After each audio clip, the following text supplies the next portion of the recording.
तो उन्होंने ये बोला कि मैंने कैसे किया, मेरा जीवन कैसे निकला। वो बताने लग गए कि मैं गुरुजी के पास जब पहुंचा तो गुरुजी कहते चलो झाड़ू लगाओ, पोछा लगाओ, कुटिया साफ करो, लकड़ियां लेके आओ हवन के लिए, ये सामग्री रखो, अब सब्जी काटने का टाइम हो गया है, अब खाना बनेगा, चूल्हा जलाओ। गुरुजी यही करते रहते थे सारे दिन। जब भी मैं जाता, मतलब वहीं रहता था, तो गुरुजी ने देखो तो सुबह से लेके शाम, शाम से लेके रात तक मेरे कामों की एक लंबी लिस्ट उन्होंने बना रखी थी कि ये काम तो मैं ही करता हूँ और ये काम तो मुझे ही करना। उन्होंने मुझसे सारी जिंदगी काम करवाया अपनी कुटिया में, आश्रम में, और कभी भी उन्होंने मुझे तानपुरा पकड़ के ये नहीं कहा कि आ जाओ सामने, आओ कुछ देखते हैं, सीखते हैं। पर वो दूसरों को तो सिखाते थे। जो लोग और भी जो आते थे और जाते थे, उनको सिखाना उनकी मजबूरी हो जाता था। और मेरा समय तो ऐसे ही टल जाता था कि चलो ये निकल जाए, उसके बाद तुम्हारा देखते हैं, इसके निकल जाए, फिर तुम्हारा देखते हैं, तुम तो जाओगे कहाँ, यही हो। तो एक दो बार कभी मन में शंका हुई तो गुरुजी से कहा कि गुरुजी मेरा नंबर कब आएगा, पूछा तो उन्होंने कहा कि आ रहा है, तुम्हारा नंबर हमेशा रहता है। सब्जी ठीक से काट रहे हो कि हाँ बढ़िया काट लेता हूँ। स्पीड बन गई कि हाँ बहुत स्पीड से। रोटियां कितने टाइम में बना लेते हो, इतने इतने टाइम में। यही बातें हमसे पूछ लेते थे वो। बोले बहुत बढ़िया सीख रहे हो, बहुत बढ़िया सीख रहे हो, बस ये जो हम कह रहे हैं वो करते रहिए, इसी से आपको सीखने को मिलेगा। और उन्होंने कहा कि हम वही करते रहे जो गुरुजी ने कहा। और आज आपके सामने जो राग हमने सुनाई है ना, वो भरी हुई थी अंदर, सीखी हुई नहीं थी। वो उनको सुन सुन करके, देख देख करके निकल उठी। तो ये होता है संगत का असर। और उस दिन मेरे सवाल का जवाब मिल गया कि अब गुरुजी चाहे मुझे कभी न सिखाएं, कुछ भी, एक शब्द नहीं पूछूंगा मैं उनसे। मुझे आके बैठना है सिर्फ 40 मिनट। ये भले ही कहे कि वो जो आता है वही प्रैक्टिस करो, वही करेंगे।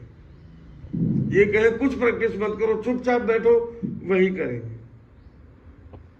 ये कहेंगे क्लास से निकल जाओ, तुम बाहर बरामदे में बैठ के करो, अंदर लड़कियां आ गई हैं, अब वही करेंगे। जो उनकी आज्ञा होती थी उसी का पालन करता। कभी कभी तो वो कुछ काम के लिए मार्केट निकलते, चलो बैठो पीछे गाड़ी पे, बोरा तुम पकड़ लेना आते समय। सामान लाएंगे, बोरा मैं पकड़ के बैठूंगा बाइक पे।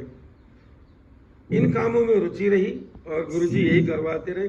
उन बड़े बुजुर्ग 80 साल के जो कलाकार थे, उनकी बात सुनते हुए, समझते हुए, मानते हुए मैंने अपने जीवन को आगे बढ़ाना शुरू किया। तो उन्हीं की कृपा है कि मैं कुछ जान गया, समझ गया और आप लोगों तक पहुंचा पा रहा हूं। तो ये इस तरह से सीखने का विषय है एक्चुअली। करते रहो, हो जाएगा। करते रहो, हो जाएगा। रामदेव बाबा भी तो कहते हैं ना, ये है योगा, करने से ही होगा, और नहीं करोगे तो नहीं होगा। ये भी है, ये है योगा, करने से ही होगा, नहीं करोगे तो नहीं होगा। बहुत स्पष्ट है। तो जितना भी अभ्यास की चीजें हैं वो अभ्यास करने से ही प्राप्त होती है। जितना क्या, सारी चीजें अभ्यास की तो है। डॉक्टर साहब जब MBBS करके आते तो क्या कहते हैं, प्रैक्टिस कर रहा हूँ। बताइए, 5 साल MBBS में गुजारे, उसके बाद भी क्या कर रहे हैं, प्रैक्टिस। युद्ध अभ्यास होता है बड़े स्तर पे। अरे वो जवान रोज ट्रेनिंग दे रहे हो आप उनको। अभी 1-2 देशों की सीमाओं पे, चाइना और ताइवान पे युद्ध अभ्यास, शक्ति प्रदर्शन करने का प्रयास चल रहा है। बिना अभ्यास के बंदूकें नहीं चलेंगी, गोले नहीं फूटेंगे क्या, जो बम बना रखे हैं आपने, उसका भी अभ्यास करके ही जाना होता है। बड़े से बड़ा कार्यक्रम हो, एक बार पूर्वाभ्यास होना आवश्यक हो जाता है कि पहले एक बार करके देख लेते हैं, कि कल चीफ गेस्ट आएंगे तो उनको वहां खड़ा करेंगे, वहां से अंदर बुलाएंगे, फिर झंडा यहाँ गड़ा होगा, वहां आके वो रस्सी खींचेंगे और फिर जनगण मन ये बोलेंगे। सारी प्लानिंग हो जाती है, एक दिन पहले ही करके देख लेते हैं। नकली का चीफ गेस्ट भी बना लेते हैं अभ्यास के लिए कि चलो आप चीफ गेस्ट बन के आओ, देखिए कैसे चल के आओगे और किस तरह से बच्चे उनके ऊपर फूल बरसाएंगे या उनकी जय जयकार करेंगे, कौन कहाँ खड़ा होगा। सारा अभ्यास किया जाता है। सब कुछ अभ्यास के बिना हो ही नहीं रहा है। तो ये बात अभी भी अब तो मेरे ख्याल से समझ में आ गई होगी। इतनी गहराई से और इतने विशद व्याख्या करते हुए मैंने आपको अभ्यास की कीमत और लय की कीमत समझाई है, पहचानने की कोशिश करें और बस लगे रहें। इस बात के लिए कभी न घबराएं कि मुझसे तो गलत हो रहा है, और ये भी कभी न कहें कि ये तो मेरा हो गया। आप जब आते हैं ना, आपसे पूछते हैं हाँ भाई क्या क्या कर लिया आपने, देखे बताइए, तो आपके दिमाग में बिल्कुल तुलना होती है कि ये मैं कर चुका हूं, ये मेरा हो रहा है, इसकी थोड़ी प्रैक्टिस कम है और उसकी प्रैक्टिस ज्यादा है, ये मेरे से नहीं हो रहा है। अभी जैसे पूजा नायक ने पूछा था उस समय सवाल कि मेरे से जब मैं 50 के टेम्पो में करती हूँ तो मैं तो 60 में ही आ जाती हूँ। अरे भाई, जब आपको ये पता चल गया है कि उधर 50 का चल रहा है और आप 60 में आ गई हो, तो फिर से 50 को पहचान ही रही हो, इसका मतलब 50 को पकड़ने की कोशिश करो। इसका कोई उपाय हमारे पास थोड़ी है, किसी टीचर के पास नहीं है। आपको जब पता चल गया कि टेम्पो तो 50 का बज रहा है और मैं 60 में बोल रही हूं, तो सुधार लो।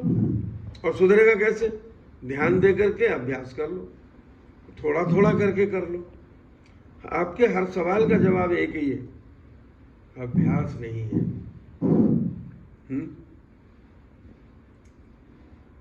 वो कुछ इस तरह के फ्रेजेस आते थे ना, गधा क्यों उदासा और पंडित क्यों प्यासा, दोनों का एक ही शब्द में अर्थ होगा, लोटा नहीं था। पंडित क्यों प्यासा, गधा क्यों उदासा, एक शब्द में आंसर है लोटा नहीं था। गधा अगर लोटपोट कर लेता तो वो भी एक्टिव हो जाता, लोट लेता, और उधर पानी का लोटा नहीं था पीने का, इसलिए पंडित जी प्यासे रहे। तो ऐसे कई सेंटेंसेस हुआ करते थे, हम बचपन में सीखते थे एक दूसरे से कि ऐसे ऐसे डायलॉग होते हैं और उनमें बीच में एक ही अर्थ में मीनिंग निकलता है, दोनों का एक ही शब्द में। तो वही आपके हर शब्द का जवाब एक ही है, अभ्यास।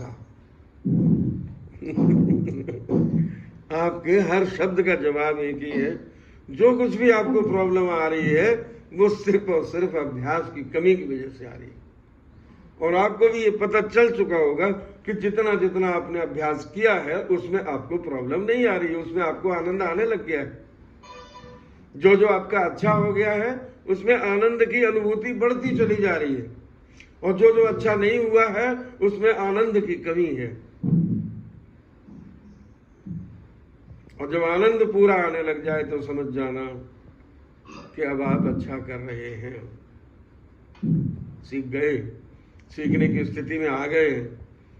और जब परमानंद आ जाए फिर तो आप अपने आप को भगवान समझ लेना।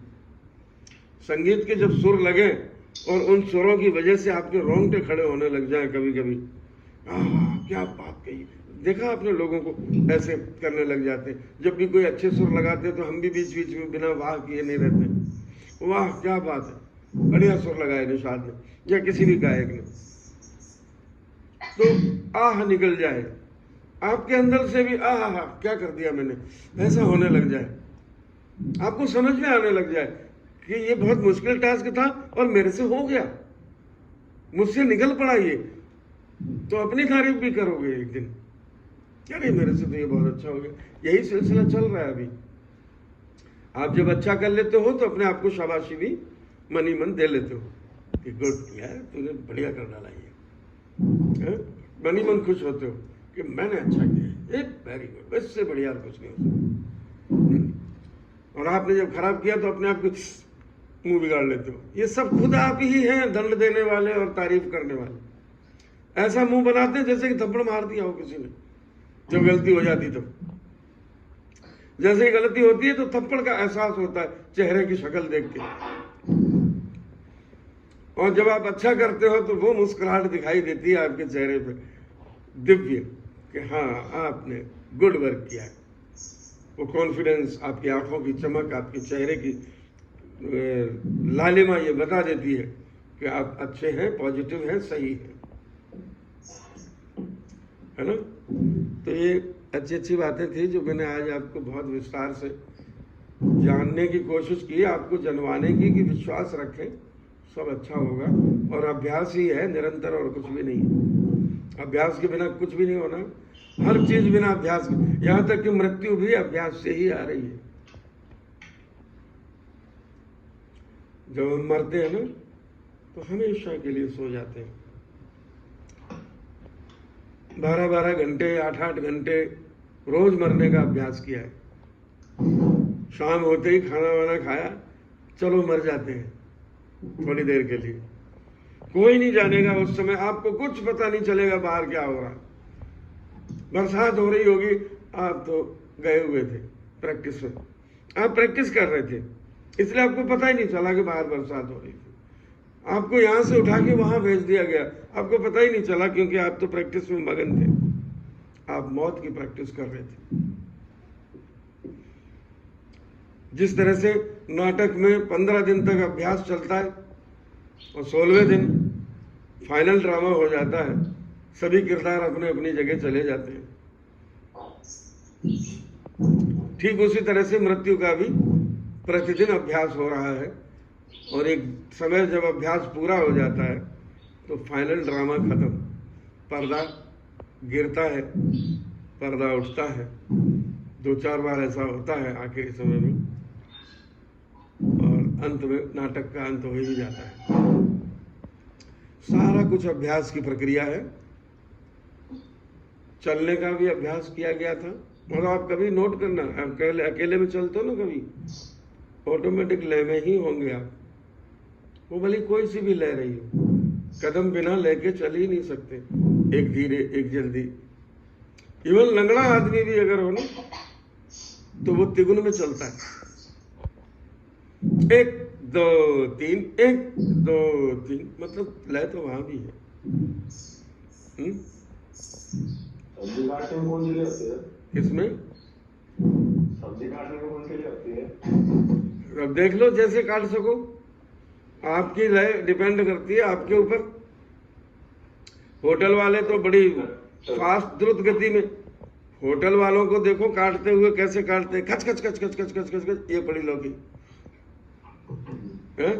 और हमारे घर में ठक ठक ठक ठक इस तरह से काट सकते हैं। जो प्रोफेशनल कार्यकर्ता होते हैं उनकी तो लय में ही तो पारंगत होते हैं, तभी जल्दी कर देते हैं। लेकिन कहते हैं घोड़ा ढैया स्पीड से चलता है। हाँ, घोड़ा की सवाई है, ढैया का मतलब सवाई लय, मतलब 1/4। हाँ, ढैया मतलब 2.5 चाल चलता है, वो तो शतरंज में बताते हैं इसलिए कह रहे हैं, है ना। शतरंज में घोड़ा 2.5 घर चलता है, तो उसको माना गया ढैया। लेकिन पता है सबसे ज्यादा ताकत तो घोड़े में ही होती है। आप देखो ना, किसी भी बड़ी बड़ी मशीनों के नाम कैसे नापे जाते हैं, हॉर्स पावर में। मोटरसाइकिल कितने हॉर्स पावर की है, 150 सीसी, क्या क्या उसमें लिख दिए गए, उसके हॉर्स पावर ही है। तो घोड़े की शक्ति, हाँ, भगवान ने घोड़े को सींग नहीं दी।